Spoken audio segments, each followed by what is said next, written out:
முன் பக்கத்தை நம்ம நெக்லஸ் கழுத்து வெட்டி வச்சிருந்தோம். எப்படி ரெண்டுத்தையும் அட்டாச் பண்றதுன்னு காட்டுறேன்.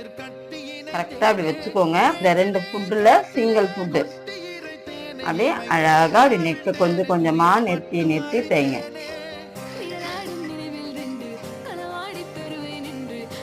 ஊசியை நிப்பாட்டி நெக்க அழகா திருப்பினீங்கன்னா ரொம்ப அழகா வரும்.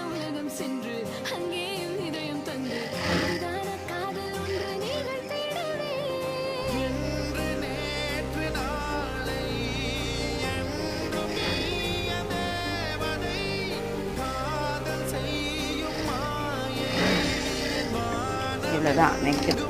இது வெட்டிட்டு அந்த கார்னர்லாம் கரெக்டாக இப்படி கட் பண்ணி விடுங்க, சின்னதாக. இது மேலே படிமான தையல் கரெக்டாக போட்டுக்கோங்க. லைனிங் துணி பக்கமாக தான் போடணும், ஒரிஜினல் மேலே தையல் போடாதீங்க.